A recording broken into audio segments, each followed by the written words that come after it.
યુપીએસસીએ 17 ઓગસ્ટે lateral entry ભરતી માટે 45 જગ્યાઓ પર વેકેન્સી બહાર પાડી હતી. હવે તેને રદ કરી દેવામાં આવી છે.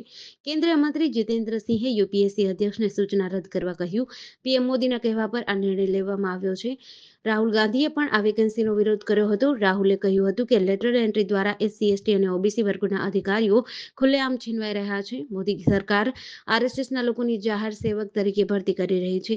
રાહુલ ગાંધીને જવાબ આપતા કાયદા મંત્રી અર્જુન રામ મેઘવાલે કહ્યું કે લેટરલ એન્ટ્રી દ્વારા જ પૂર્વ પીએમ મનમોહનસિંહને 1976માં નાણાં સચિવ, મોન્ટેકસિંહ આહલુવાલિયાને પ્લાનિંગ કમિશનના ડેપ્યુટી ચેરમેન અને સોનિયા ગાંધીને નેશનલ એડવાઇઝરી કાઉન્સિલના ચીફ બનાવવામાં આવ્યા હતા. કોંગ્રેસે લેટરલ એન્ટ્રીની શરૂઆત કરી હતી. હવે પીએમ મોદીએ યુપીએસસીને નિયમો બનાવવાની સત્તા આપીને લેટરલ એન્ટ્રી સિસ્ટમને સુવ્યવસ્થિત કરી છે. અગાઉની સરકારોમાં લેટરલ એન્ટ્રીની ફોર્મલ સિસ્ટમ ન હતી.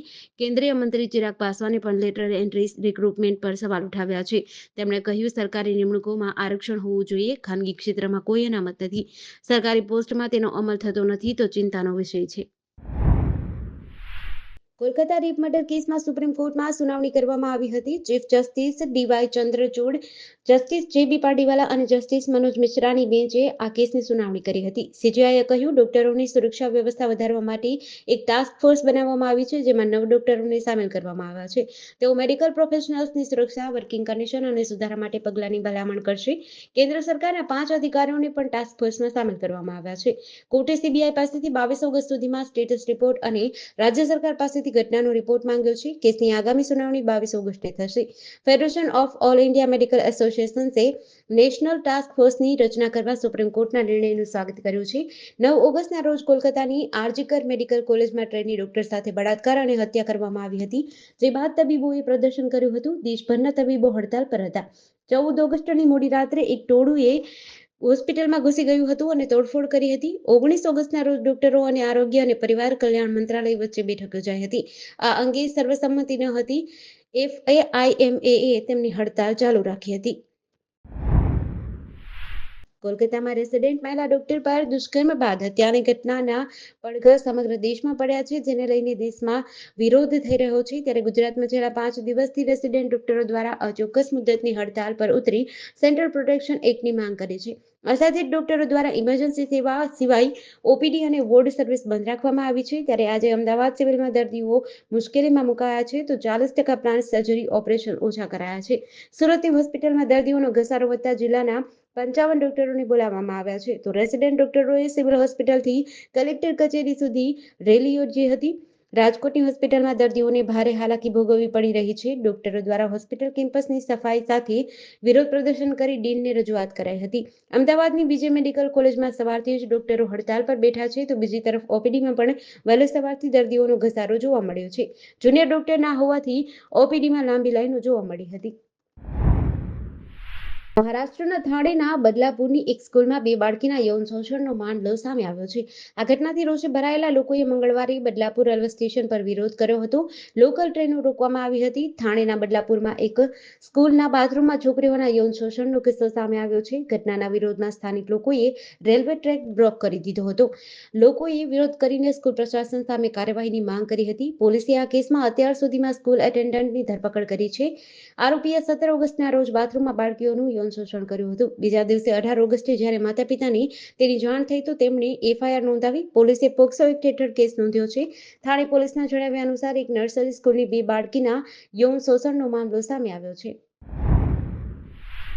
રક્ષાબંધનના દિવસે સુરતના લિંબાયત વિસ્તારમાં 19 વર્ષના યુવકની હત્યા કરવામાં આવી હતી. આ હત્યાના 24 કલાકમાં જ વધુ એક ચિંતાજનક ઘટના બની છે, જેણે સુરતની કાયદો અને વ્યવસ્થા પર સવાલ ઉભા કર્યા છે.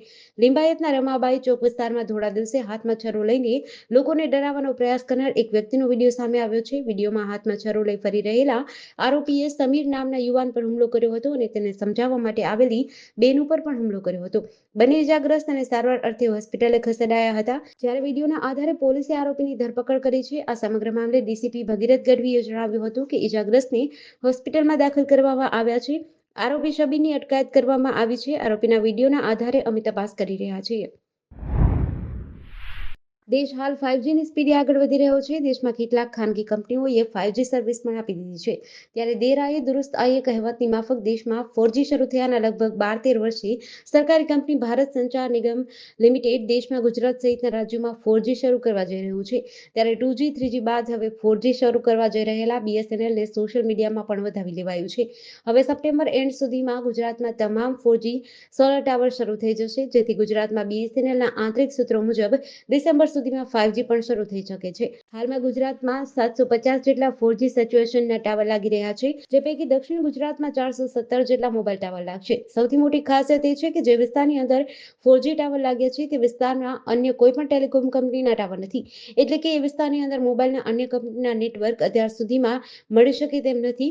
ગુજરાતમાં 4G સેચ્યુરેશન પ્રોજેક્ટ BSNL દ્વારા શરૂ કરવામાં આવ્યો છે. 2022માં પ્રોજેક્ટ સમગ્ર દેશમાં શરૂ કરવામાં આવ્યો હતો. ભરૂચના જંબુસરની હદમાં આવેલા સારોદ ગામના બાવળની જાળીમાં જુગાર રમતા 5 જુગારીઓને વેડજ પોલીસે ઝડપી પાડ્યા છે. પોલીસે તેમની પાસેથી ₹23,000 ઉપરાંતનું મુદ્દામાલ કબજે કરી કાયદેસરની કાર્યવાહી હાથ ધરી છે. હાલમાં ચાલી રહેલા શ્રાવણ માસમાં જુગાર રમવાની પ્રવૃત્તિમાં વધારો થઈ રહ્યો છે, ત્યારે રંગમાં ભંગ પોલીસ પણ પાડી રહી છે.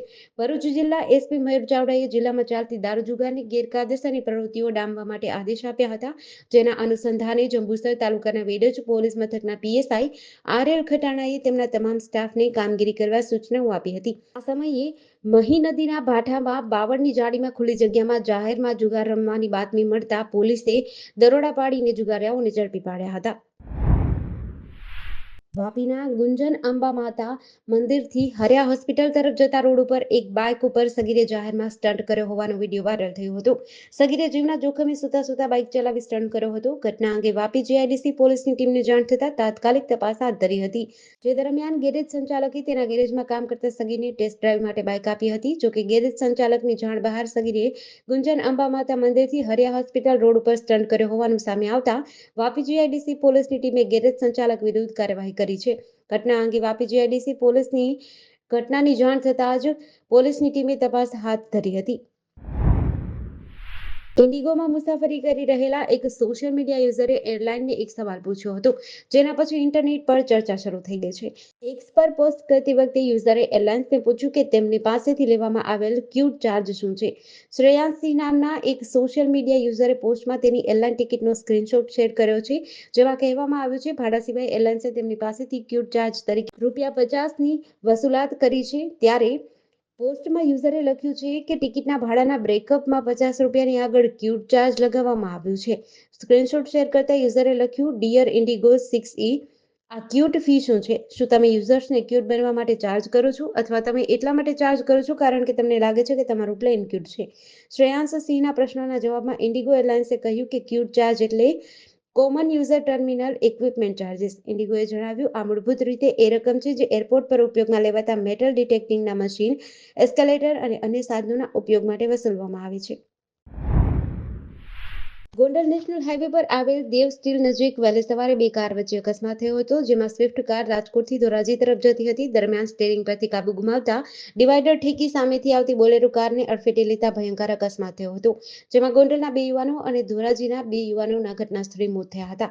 સમગ્ર બનાવને લઈને 4 જેટલી એમ્બ્યુલન્સ અને LCB સહિત શહેર પોલીસ ઘટના સ્થળે પહોંચી હતી. સ્વિફ્ટ કાર રાજકોટથી ધોરાજી જતી હતી, જ્યારે સ્વિફ્ટ કાર ચાલકે સ્ટીયરિંગ પરથી કાબુ ગુમાવતા ડિવાઈડર ઠેકી ગોંડલની સાંઢિયાપુર ચોકડીથી ગુંદાળા ચોકડી તરફ જતી બોલેરો કાર સામે અથડાતા બોલેરો અને સ્વિફ્ટ કાર પલટી ગઈ હતી. અકસ્માતના કારણે હાઈવે પર ચીચિયારીઓથી ગુંજી ઉઠ્યો હતો. ભયંકર અકસ્માતના કારણે 108 નગરપાલિકા અને શિવમ સાર્વજનિક ટ્રસ્ટની એમ્બ્યુલન્સો ઘટના સ્થળે પહોંચી હતી.